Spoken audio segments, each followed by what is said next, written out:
Welcome to the payoff. I have Isoke Harris, CEO of Peak Performance, on the episode with me today. She's going to give us some inside secrets on what she was able to do to build her Pizza Hut franchise empire and all of the skills, expertise, and learning lessons that she endured to build her businesses. So thank you so much. It's okay for being with me today on the payoff.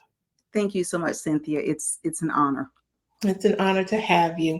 All right, so let's get to it. So let's talk about making money. You have been operating successful businesses for some time now. It's okay. And you're still in it and you still love it. Tell me, why are we doing this crazy business work? This crazy business work that everyone thinks is so shiny and easy and fun, right? As an entrepreneur. Yes. Well, for me, I think everyone finds a motive to go into it at some point. And my motive was my daughter. I became a mother.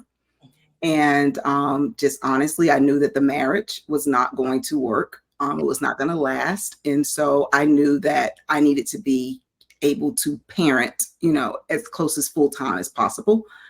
And I also knew that I was going to need more money. And so at the time, I was an assistant principal. And I actually started, and this is very important because oftentimes people think they only have to do entrepreneurship. And oftentimes you need to work your job and start your business at the same time. And sometimes I'm not sure why people think there's a problem with that, but there is not. So I was working as an assistant principal, and my first business that I don't talk about often was a neighborhood convenience store. Oh. And a young lady that went to graduate school with, we partnered and we started up a neighborhood business store because we needed money. And she took her money and invested in real estate. I took my money and got myself out of that job. And we both were working full time. We were both working full time. It was very funny stories because we both live in Atlanta, and we put the neighborhood convenience store in a place we wouldn't even drive in. You know what I mean? Like, we wouldn't want to be there, but there was money there. It was there. It was a desert, in regards to food and access to convenience stores and stuff. And so we knew that it would be a moneymaker. And so we did that and just made sure it was out of there before dark. So there were variables that you understood, however, that allowed you to make a decision or empowered you to make a decision on how and why this business would work. And so that was your first entree into this space of figuring it out. Right. Along with your co-partner, co-founder in that business, did you have to figure it out? And did you bump your head along the way as you learned how to build and create a business? Oh, absolutely. Because this business was kind of like our little side hustle. Like I said, we were working. Yeah. It was like our first introduction into business. And we sat in her living room, and we literally pulled up and got our EIN. And I mean, we literally sat there and we literally thought of the name. It was so cute now that I look back on it. Mm-hmm. But we launched it without a lot of errors in it. And let me tell you why. We found a copycat. All we did, oftentimes people think, back when we were younger, it's like, oh, don't be a copycat. Don't be a copycat. In business, it's very important that you can be a copycat, and it's okay to be a copycat. You just need to make sure that you're copying the right cat. And so I tell everybody, be a copycat. There's nothing wrong with being a master of repeatology, which is what franchise is. That's right. So even in that particular business, we were copycats. We knew someone that was actually doing what we wanted to do, and we mimicked to the core, and so it cut a lot of learning out for us, a lot of resets for us, because we were able to find the right copycat, or the right cat to copy for us to become copycats.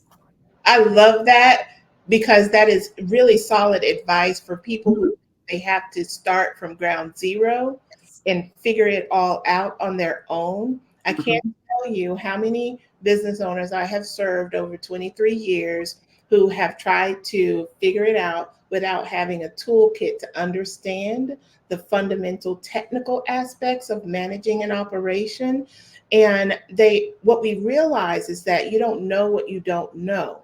Right. And so you make a lot of mistakes that cost Mhm. thousands and thousands of dollars.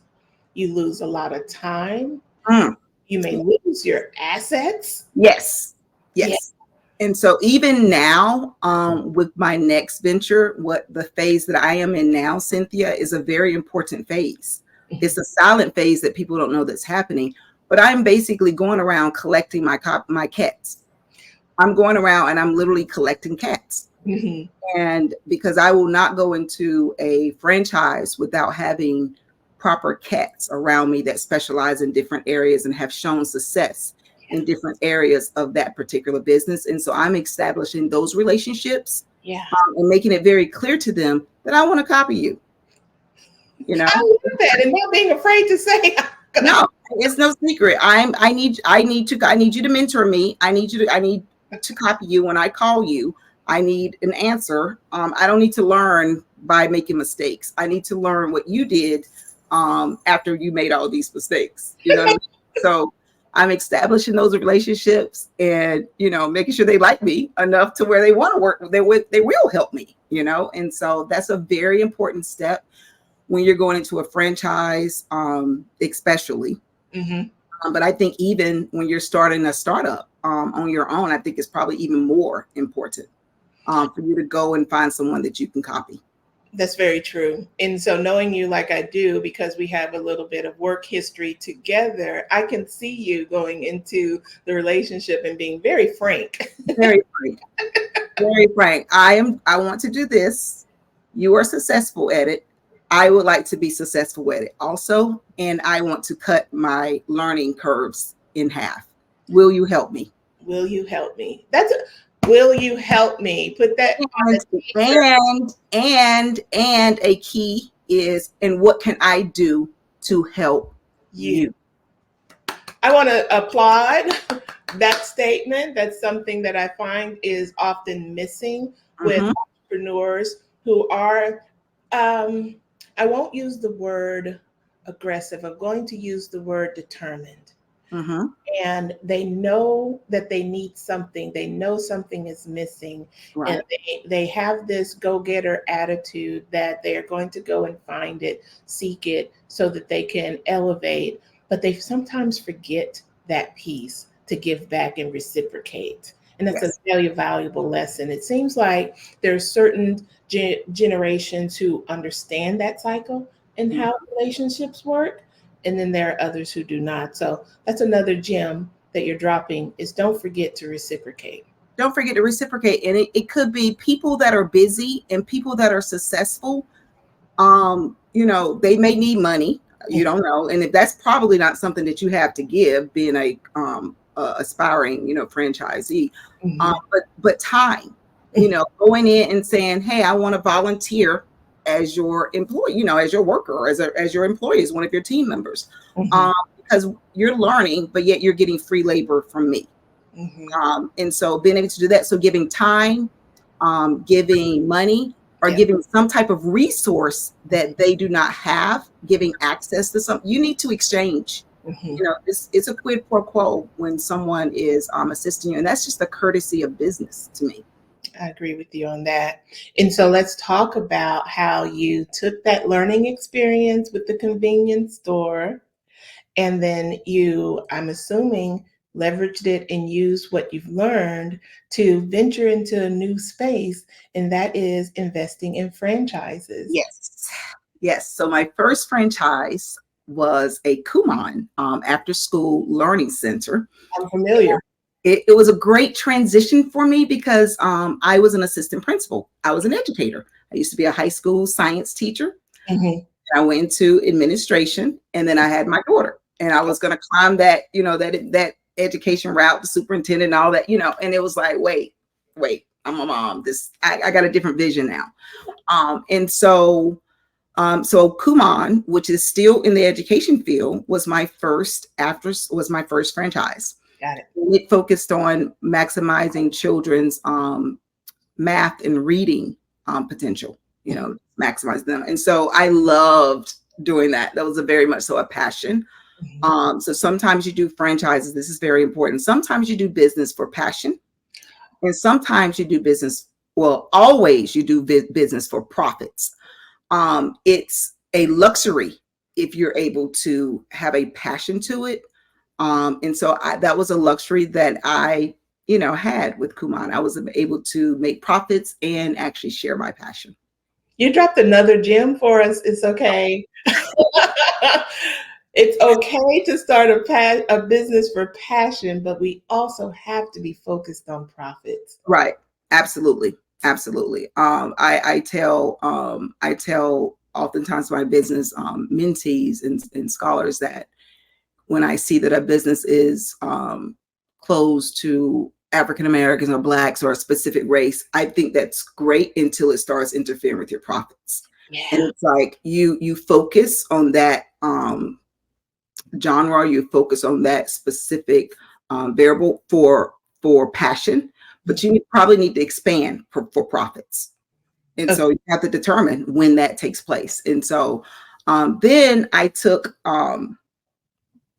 I was in Kumon, and this is about doing your job well. This is about people are watching you, even when you don't know that people are watching you. So it's a Kumon instructor, and one of my Kumon parents was in another franchise, another restaurant franchise, and they needed assistance with taking down to acquire Pizza Huts.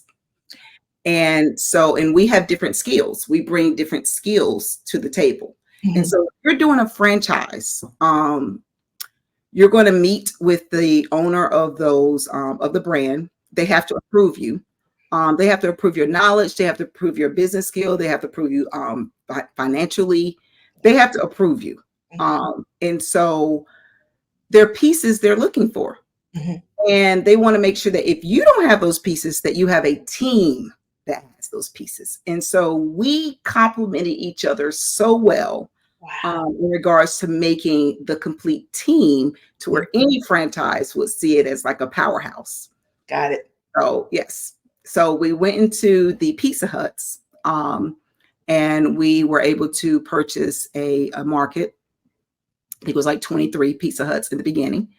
And we had to build two, which is another thing to talk about, is your expansion agreement in franchises. You don't just buy franchises. Oftentimes you have to have an expansion agreement with them. And let me tell you, you can be aggressive. You can be aggressive because they want their stores built. They want more stores. And you are there to replicate their stores and duplicate their stores and for their name. And you sign the franchise agreement, there is likely an expansion territory agreement a part of it. And that is very key to look at and make sure that based upon your projected profits, you're going to be able to really do those expansions, because ideally you want that money and those funds coming from the current business in order to do so. This is so really paramount for entrepreneurs to understand who are considering franchise. We just embarked upon a relationship with the UPS Foundation and UPS Store, where we are teaching new entrepreneurs or veteran franchise owners how to select, vet, and invest in franchises. And so when we went into this space, this was all new to me. And the things that we started to learn about how franchises work and how what you mentioned, that franchisors vet you too. They're not going to let you into their space and copycat what they're doing if they don't feel that you're ready and prepared to take on that type of responsibility and risk. And so it was very interesting to see all of the factors that go into them vetting you and you vetting them to make sure it's a good fit, right? Yes, it is to make sure that it is a good fit. And Cynthia, it is very important that you always, as the franchisee or the potential franchisee or aspiring franchisee, that you maintain your posture, and that you maintain your posture of making sure that whatever market is offered to you, because the way it works in franchising, it's not like, oh, I live in Atlanta, I want to open up Pizza Huts in Atlanta.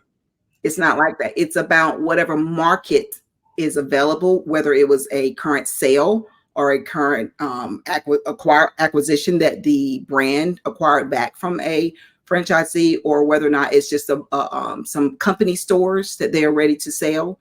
It's about availability, and it doesn't matter where you live. You might have to relocate if you can't get a team on that ground to run those stores. And so my stores were in Louisiana, all of them, and I live in Atlanta. And so people are always like, oh, they just assume the Pizza Huts in Atlanta are mine. No, all of my stores were in Louisiana. And so it's very important that you maintain the posture of making sure that it is a good fit for you. Everybody's the prize. The franchisor and the franchisee both have to act like they are the prize, because you need to know what type markets are compatible for you as a leader. Excellent points that you are making, and also insight, because someone who's new to this may assume because I live in a particular area or region that I can just buy in that region, and that is not the case. That is not the case at all. Typically, you may not. And I'll go deeper and put some color on that. There was a franchise I was looking at, and went through the interviewing process, went through the vetting process. It's typically like at dinner, and they want you to be relaxed so they can really just pick your brain. Or usually double is in a setting, and then they're going to take you to dinner, and it's going to be And so got past all that, got past the vetting part and approval, and now it's time for them to offer me a market. Well, the market that they offered me, there's no absolute way that a little Black girl should go in it. You know what I mean? It should not. And so you have to know this, because no one else is going to look out for you and say, this might not be a good fit for you, because they're not thinking culturally. They're not thinking, they're thinking this is a financial packet that fits your money, and you have the abilities to run these stores. Got it. You need to think about, culturally, will this be a good fit for my leadership style? What is needed in this market? Will it be a good fit? Is this a low-hanging fruit, meaning it just needs some tweaks that I can go in and fix it? Or will this be a total takeover that I'm going to have to flip? And you have to see, does your lifestyle, does your culture, does you as a Black woman match up to that? You know what I mean? Are they going to work for you? And so, no, it's real. It's very much so real in America. And I want to keep it, as transparent as possible. You don't just take anything that someone gives you. It's a marriage. It is a marriage. And so would you just go and marry someone just because they said, would you marry? Now you can, you're eligible to be married. Would you, will you marry me? Is it an automatic yes? No, it's not an automatic yes. No. So therefore, it's not an automatic yes to those markets either. So I said no on that one. And I explained to them, because I felt like the conversation, as you said, I'm pretty candid, but I felt like that there could be some growth for them in the conversation of why I must say no to this market, and why I need them to think in the future, not just as, my money, the money matches. No, do I match and be more culturally sensitive? And while you are majority of them are white males, while that may be the case, I need you to, whatever way, to figure out how you can put yourself in my shoes and say, would this be a good fit? You knowing more than what I know about that market, would it be a good fit? And if they don't, it doesn't matter. It's your responsibility to do that for yourself. Excellent points. Thank you for sharing that, so that folks can understand what they are able to accept and also reject when they are in the process of looking for and identifying and going through that process to invest in a franchise. Because once you're married, you're in it. You're in it. Yeah. Attention small business owners. Is your website outdated, or is your marketing falling short, costing you valuable customers? At Mad Mind Studios, we specialize in creating custom websites and marketing strategies that drive results. Right now, we're offering a free consultation and marketing audit to help you get on track. Don't miss out on this opportunity to elevate your business. Visit madmindstudios.com or call us today at 310-402-1613 to schedule your free consultation. Mad Mind Studios, where your growth is our business. Yeah. And so one of the things that I wonder is that did you learn how to ensure that you step up and identify that there are other cultural factors that need to go into play in your decision making from your convenience store in Atlanta? Was that something that you learned, or was it over time that you learned I need to consider other factors than just money? I am very aware of being a Black woman in America. Mm-hmm. So I just know that. Mm-hmm. I know that anywhere I go, anything I do, any relationship, I need to consider possibly, especially when you're talking about millions of dollars, I want to consider every variable that I know about myself and every variable that I know about that company. Yeah. And so I think that just living in America makes you sensitive to those variables. Mm-hmm. And it's said, and it needs to be said. It's real. Mm-hmm. I'm being transparent. And so I know what markets will fit better for my leadership style. Mm-hmm. I know what markets will work for me once they find out who their owner is. Yeah. And so, I just kind of know this from watching people. I am a people watcher, and I know.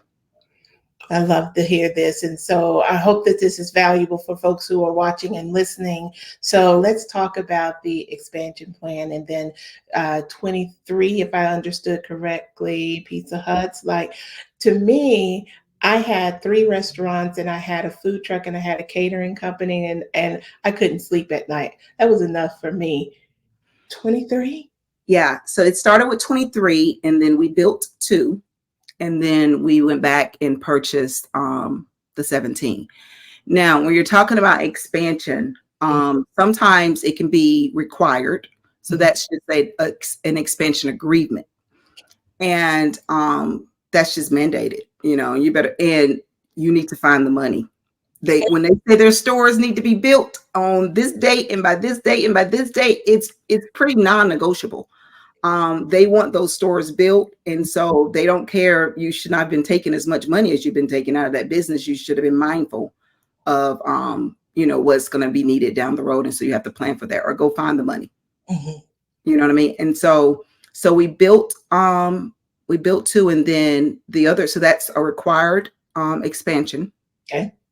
And then what you don't want to do is what I would call rescue expansion. And this is just my little term, Cynthia. Okay. So I call it like, I want you to resist rescue scaling, okay, or expanding. Mm-hmm. And the reason why I call that is I say it's where you have the mentality, where you have the situation where I have to grow or I will die. Mm-hmm. I look at oftentimes when you see different brands acquire other brands, I look at from an inside scoop of like, I wonder if they needed that brand or if they just are expanding their portfolio for profits, or did they need that brand to cover this brand?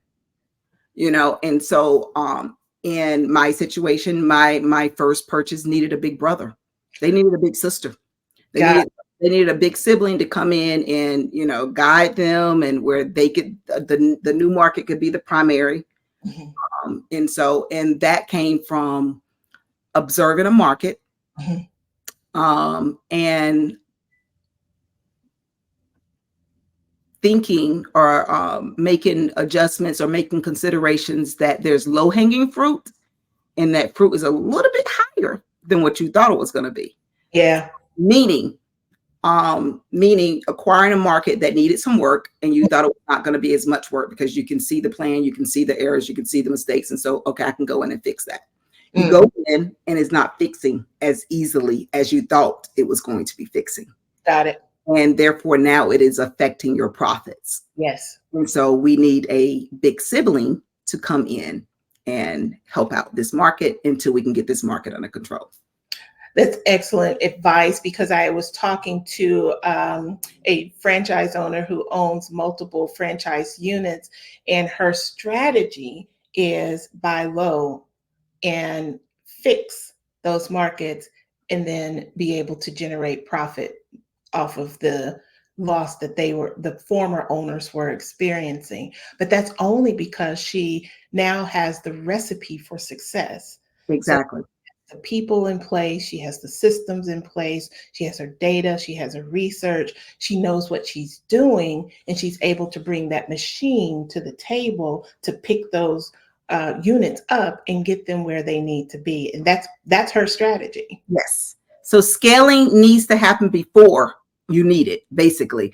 Don't do rescue scaling, because when you have to do it, you have to do it. You know what I mean? And so, Okay. but yes, so you want to be able to grow your services, grow your customers, grow your sales. You want to be able to do that without affecting negatively your customer service and Yes. your quality. In order to do that, you need your infrastructure in place, Mhm. and you need to have figured out the tweaks of the first. You know what I mean? And when you thought you was gonna tie, you thought you tied that bow, and then you turn back around, the bow is loose again, and then you tie it again, it is loose again. It's like, oh my God, and so it's a process. Mhm. But yeah, in order to increase, you need to make sure that you have figured out that formula, and and staff is key. Having the right leadership team in place is key. Having those relationships with your leadership team is key, in making sure they all understand the value proposition of the company and the mission of the company. And everybody needs to be on the same page. But those people really are before profits. Wow. People before profits. If your people are not in place, Mhm. and you don't have processes in place, it's people, processes, and then you're going to see your profits. I Right. love that. That's another gem that you've dropped. Processes, and then you're going to see your profits. So I hope everyone is writing this down, because this is critical for folks to understand. Because what I often have heard over the 23 years in business is that the first thing an entrepreneur will say is, I can't afford to hire the people that I need right now. So what essentially you're saying is, either you won't hire, you don't hire, or you hire underneath the talent scale that you really need. And then what happens is your business is limping along and you're wondering why. Right. And so to address that, it is very important, even in a franchise. So this is something else, also, Cynthia, I think that people have a misunderstanding of franchises. Okay. They think that oftentimes people assume, like, okay, you come in and everything's set up for you. Okay. No, you are still responsible for your own accounting team. You are still responsible for your hiring processes. You are responsible for your handbook. You are responsible for so many things, because that is your company with their brand. And there is a difference. And they are very specific with what they will interfere with legally and what they will not interfere with legally. Why? They don't want to be tied to the accountability of your success or not success. Okay. That makes So sense. yes. And so it's like, it's gonna a very thin line on what kind of guidance they're gonna give you. Guidance and support are different things in franchising. Of course you're going to get support. You're paying royalties for that support. But as far as like guidance and advice and things of that, now we're getting into legal, where they're saying this will work. Well, it didn't work. Now you're responsible for my, success or failure. And so there's a very thin line with that. Thank you for pointing that out, because one of the things we talked about in the franchise boot camp was, what is the responsibility of the franchisor, and what can you expect when it comes to franchisee support services? Because you often will hear about franchisees who will sue a franchisor because they are failing. With And you may find that that franchisee never read the fine print to understand what support they were going to provide, how to utilize that support, and what they weren't going to do and what you're responsible for. And if you don't have the talent, skills, or expertise or experience to ensure you can navigate what they don't provide, that's when you run into trouble. Absolutely.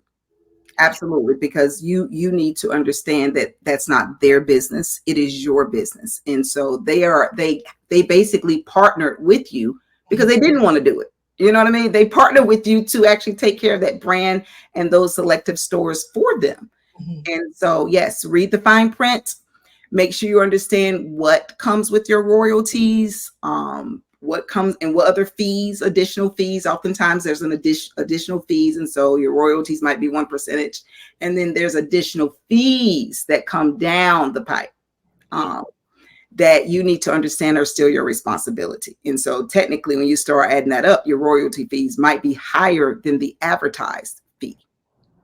So I'm so super excited and proud of you as an African American woman or a Black woman in the United States who grew this empire through franchising and navigated your way through that entire process and grew into multiple units.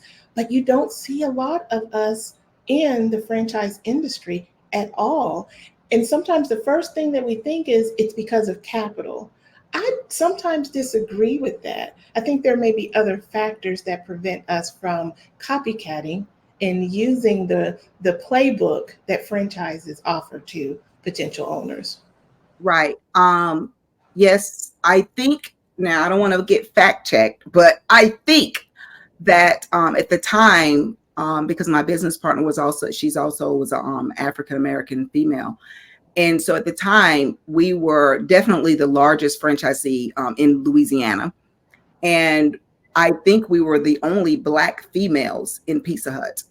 If we were not, I don't know where the other ones were, you know. So and possibly I will even go as far as to say in the history, like we looked, we couldn't find, you know what I mean? So we really think it's not there, but I don't know the fact check. You know what I mean? It could be there, but we just didn't take the time to really dig into that. But yes, we are not present a lot in that market, and oftentimes when we are, they're Black men, Mhm. And so it is a male dominant industry, and it is definitely white male, and then it comes Black males, and then of course you have your Black females, and so. You know, that's just a fact. And I think that in regards to capital is a factor, but it's only when you don't understand what they mean by capital. Yes, you have to have funding, but oftentimes when they say you need to have this number of assets and stuff, your house, your car, your jewelry. Some of us are walking around with $30,000 worth of jewelry on. Yeah. If you start counting up those Cartier bracelets and those Rolex, you know what I mean? You put that stuff together, those things are assets because they hold value. Mm-hmm. And so sometimes we don't know how to find pennies to add up our assets because they are assets. They are. And so they can be insured. Anything that can be insured is an asset. And so, I mean, really, anything that the insurance company finds insurable, then it is an asset. And so oftentimes we don't think of assets, or we may be scared to take the risk of, oh, I'm literally putting my house on the line. Yes. Well, the reality is whether you franchise or not, you're still putting your house on the line, because anything you do, you are personally guaranteeing. Even when you're doing that franchise and it's in your business name, you are personally guaranteeing it. And yes, your house is on the line. Your house is on the line. And so, but it's about risk taking, right? Yes. It's about calculating that risk and making sure that the numbers are right, and making sure you have a backup plan, and making sure that you have formed those relationships with lenders. Yes. Is key. regardless of what someone says. Yes, numbers, women lie, men lie, women's don't lie. Men lie, women lie, numbers don't lie. So the numbers have to be there, but people still have to like you, Cynthia. You know, people do business with people they like. People give money to people they like because they're like, oh, she's going to make it happen. You know what I mean? And versus, oh, she never smiles. It's people do business with people that are likable. Yes. And so you can find that capital. Oftentimes the franchisees, they have people, the franchisors, they have people that can research and be like, okay, Wells Fargo is banking this brand. And so, or you can tell which bank likes that particular brand and they know the brand, they're familiar with the brand. And so it's going to be easier because they understand that brand in that package. I love all of this. It's okay. You have dropped so many gems on this episode today. I am so grateful that you took the time out to talk to us about your journey and the process that it took to build the empires that you've built and some of the things that we need to be aware of that sometimes we just don't know. And that is very helpful. So I am so proud of you. I'm happy for you. I wish you all the success in your future endeavors. And thank you so much for coming on the show. Thank you so much for having me, Cynthia. Again, it is my pleasure. I want to assist whomever in this world. I believe in giving because it's just, a good principle to abide by. So I give to you, and I thank you for all that you do for our groups that we learn together with our colleagues. Thank you. All right. Have a wonderful evening. All right. You too. Bye-bye.